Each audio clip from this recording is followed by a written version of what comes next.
a year ago I did a review on this rather cheap and rather handy little inspection scope.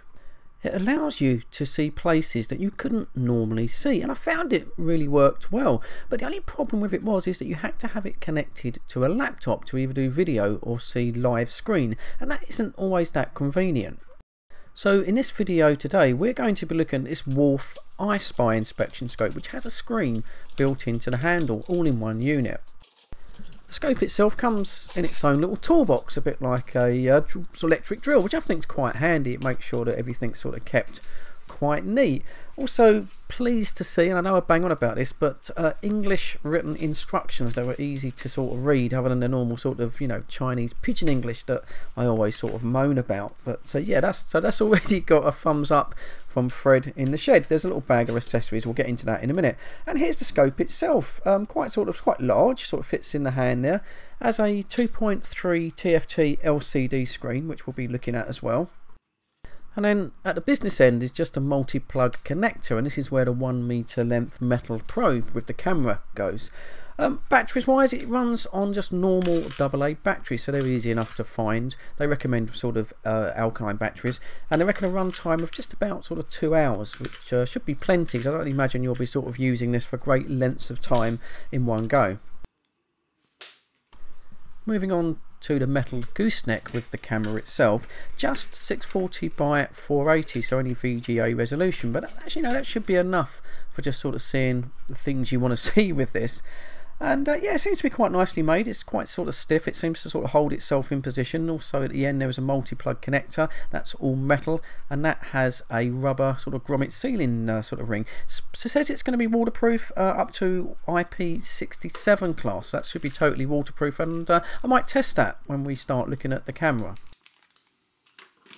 The camera has the ability to record video and to record pictures, and I'm really pleased to say that it comes with its own 8 gig class 4 card and also an adapter, so it's ready to go straight out of the box and saves you sort of looking around for some of this or having to go on the internet and source it. So of course with the SD card you can plug this into your computer to view your video images, but also it comes with an AV lead as well, so it's possible to view it on a much larger screen such as a television. There's also a little bag of accessories that you can attach to the end of the camera. There's a very useful magnet, for example if you're trying to retrieve a nut or something that you've dropped sort of low in an engine bay, but also some hooks as well. There's a single and a double hook, and I'm thinking that maybe if you dropped sort of your keys down a drain or something like that, it could be possible to sort of hook them back up with this, and certainly that could save you a hell of a lot of trouble. And then finally there's this tiny little like dentist mirror that so you can attach to the end to see round corners. Moving on to the sort of head unit itself, there's a very basic kind of setup menu, you know, date and time, that kind of thing, and also you can change the frame rate so that if you want to make a sort of slightly smoother video, but not a great deal there to sort of really sort of do. You know, once you connect the sort of probe and start sort of using it, the picture is absolutely fine. It's only 640 by 480, but that comes out really nice and sharp on the little built-in screen. And yeah, and 1 meter long. This is quite a long probe actually. It's 8 millimeters in diameter, but it certainly sort of stays sort of where you sort of put it. Now on the buttons on the bottom of the control unit you can adjust the built-in 8 LEDs for brightness settings. There is sort of 8 brightness settings. I do feel that the slightly cheaper one that I used last year maybe went a little bit sort of brighter, but we'll have a look at that when we sort of test it in the field as it were. And then finally you've just got a few buttons sort of on top, mostly for just starting and stopping the video and taking still photographs. Right, okay, just going to run some test footage now, and I took this out into the garden, and yeah, okay, you know, you're not going to do your family sort of video on this, but it does seem to cope with sort of colours and light pretty well.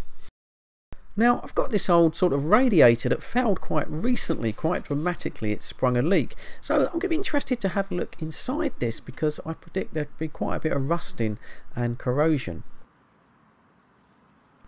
So here is some sort of raw footage from the sort of probe itself as we put it inside, and yeah, I mean straight away you can see that there is quite a bit of sort of rust and corrosion here. I don't know if this was the grey area, I don't know if that was some kind of zinc coating or plating that they tried to do to prevent rust, or maybe that's just limescale, I'm not sure. But yeah, it seems to sort of work sort of, you know, quite well. I think the LEDs maybe could just be that little bit brighter, but you can certainly sort of see enough to see what's going on, to know that it's completely sort of wasted inside.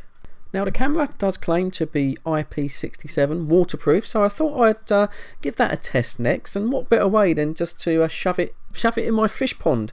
And you know, this worked quite well. I was quite surprised that when you put it underwater you could sort of see the fish quite well, and I think I might use this, you know, in the future to sort of keep an eye on them, because it's not easy to sort of see these fish close up. But I was actually quite impressed by this footage.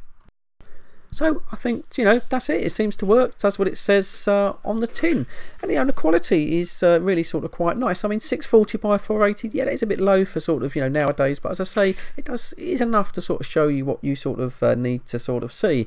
And another thing that I like, it's great that it supplies you with an 8GB SD card and also the appropriate adapter so you can use it on your computer. Now, this was a gift from a family member, but I did go and look on eBay and found that you could pick this up for, you know, just between £40 and £50. I would imagine the same probably sort of on Amazon. So this definitely gets a thread in the shed thumbs up. So that's the end of the video. Thanks for watching. I will leave a pop-up to that cheaper endoscopy that I reviewed a year ago, and also another pop-up. As always, if you've enjoyed the video, please consider giving me the thumbs up. That helps me, that helps the channel, and also possibly subscribe to see more thread in the shed. But as for now, as always, stay safe, and of course, I'll catch you all on the next one.